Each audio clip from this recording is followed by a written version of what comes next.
Welcome to this episode of the Development Sector Series, which is Devsectorseries. Thank you so much for joining us. Make sure you like, share, and subscribe so that you can get more episodes like this. Now we have our special guest, Victoria Ibezim Ohaeri, who is a researcher extraordinaire and the executive director of Spaces for Change.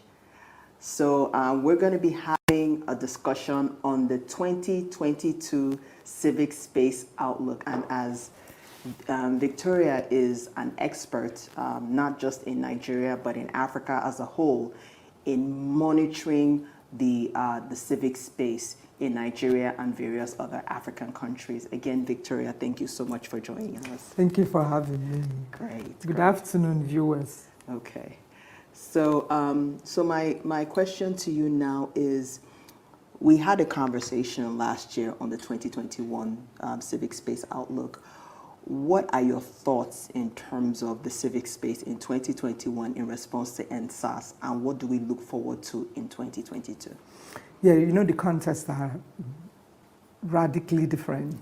When I say radically different, I'm looking at the trends in the political environment and also in the social environment. 2020, Nigeria was just exiting the pandemic phase. And 2022, Nigeria is walking into a political season. So all over the world, there are trends associated with election cycles, election seasons. So that's why you're going to see a bit of some difference between 2021 and 2022. In 2020, there were lots of lessons learned. And I would call 2021 the year of citizen consciousness, the year Nigerians, especially young Nigerians that have been largely disconnected from the political and economic and even some of the fiscal processes, getting involved, you know, becoming part of the civic society community, understanding how something that goes wrong in government, how it trickles down to a private citizen, and why governance is collective business. So it was a year that the market woman, the year that the student in the university, the year that the student even in secondary school, the year that mothers, parents, the year that leaders, everybody understood that there's some level of consciousness. Everybody needs to get up and say something. We understood that the spaces for civic engagement are actually larger than we imagine. And the participants are, everybody is a participant in that space. So whether you're on Twitter, whether you're on Facebook, whether you're on the street, whether you're at the Unity Fountain, whether you are at the Market Square, all of those spaces, you can use them to channel your demands, ventilate your grievances, extract commitment for changes in the society. Okay. So you alluded to a new phase in terms of the election phase. So in comparison to the 2019 elections, where this awakening you just talked about was still kind of in its infancy. So now that people are a lot more aware of their rights and aware of their voices, what is your prediction for as we're going into election season, as we're going into 2023, in terms of the civic space and people's voices? Yeah, one thing that usually happens is a trend that has been documented across jurisdictions. Election seasons come with tightening of the civic environment, of the civic space. And why is that? Why does that happen? It happens because that is the time a lot of evaluations are made. Did he do well? Did he not do well? It's a time people become more expressive about the adequacy of people's candidacy. It's a time a lot of information, especially negative information about people, are dug up and they become issues for public conversations. It is a time where the lines between public and private becomes blurred, particularly for political contenders at the state level, at the federal levels, people coming out to contest for certain positions. Their private lives will be interrogated. Their professional lives will be interrogated. Their political lives will be interrogated. So with that interrogation comes a high level of civic engagement, comes a lot of conversation. And sometimes some of those conversations cross the lines of free speech. So it is a year, many people don't know that for some to score some political advantages, they don't want that information to come out. And for you to repress that information, you can't do that without repressing civic freedoms. You can't do that without tightening the civic environment. So that is why it is expected all over the world. Election season, there's a lot of sensitization about the political space being allowed to remain free so that people can really, that is the essence of democracy, people can really interrogate the people that are bringing themselves forward to lead them. People who are vesting enormous political power in their hands and entrusting them with our resources. So for you to do that, you need some information, you need some questioning to do. So that is usually what happens. So in considering the kind of political temperature witnessed in 2015 and 2019, we believe that 2023, with the advancement in technology, we see that the consciousness level, like I told you, in 2021 was a year of consciousness. So with that consciousness, we are going to see more action, more civic activism, more digitivism, which is digital activism on digital spaces. We're going to see more conversations than even we had in 2015 and 2019.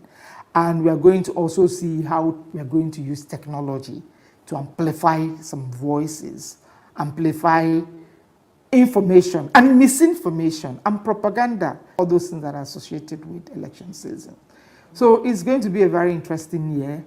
And that is why most of us in civic space community are also intensifying advocacy for people to get up their lines, to resist any form of restriction, any barrier to the ability to exercise their civic freedoms. Okay.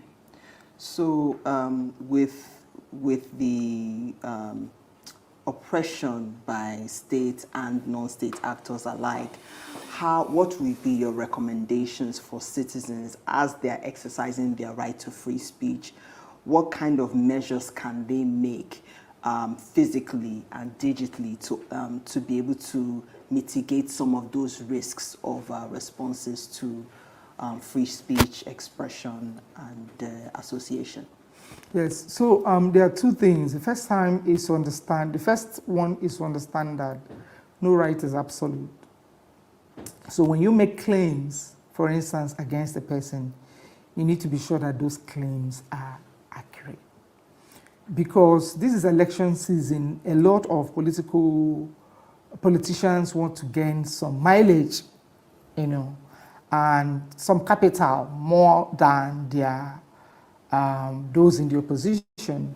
So lots of sponsored misinformation, and that sponsored misinformation, it's citizens that they use, and people should not allow themselves to be used, to spread rumors, to spread propaganda. There's also a time people make lots of false promises. People should not, a lot of them, politicians, are going around the social media looking for those with large followings, trying to see how they can get them on their side, to sway public opinion in a particular direction. It's a time to let those influencers, the bloggers, to resist the allure of temporary gains, and handouts from these political participants, political gladiators that are moving around. And the last part, which is importance of evidence. importance of accuracy. There are lots of platforms that are now involved in fact-checking. And why are they doing fact-checking? Because they know there's a lot of falsehood. And people should, because our laws, we have laws that criminalize falsehood, especially when it's spread on digital platforms. We have the Cyber Crimes Act, we have laws on defamation, we have laws on libel, and it is important that people ensure that free speech do not cross the red lines. Okay. That's really good insight on that. So in terms of civil society organizations that are, like, I know Spaces for Change is the convener of action group to Free Civic Space. What do you feel the role of civil society organizations are to continue to speak on freeing the civic space, and then also addressing some of the falsehoods that are on the space that incriminate people who are actually providing, making free speech and actually speaking on their rights backed by truth? Yes, I did mention earlier the importance of checking your facts and figures. Advocacy is not done for the sake of it. Advocacy is for a purpose, to influence social change in the positive direction. And for you to do that, people need to invest in data. We need to invest in intelligence gathering. We need to invest in evidence building, pattern analysis, trend analysis, trend mapping and analysis. So when advocacy is powered by intelligence, it's hard for you to get into trouble, because under our laws, truth is the defense to even a claim for defamation. So the civil society this is a time for them to increase also the sensitization of the public, create awareness of civic freedoms, create awareness, encourage people to come out and vote. Because when people don't vote, that is the time that political contenders try to leverage on people's absence at the polling booth to do what they want to do. And a winner has to emerge by all means possible. So, but citizens' vigilance, the vigilance of voter vigilance can help to minimize all of those trends. So this is usually the work of the civil society, to help people. A lot of people, after many years of voting, and they feel they're not seeing the changes they want to see, a lot of people have become disinterested. There's a lot of apathy. And that apathy can only change when they receive the right information. They understand that without even participating, things are not going, the kind of changes they want to see are not going to happen. So there's quite a lot of work ahead for the civil society in the coming months.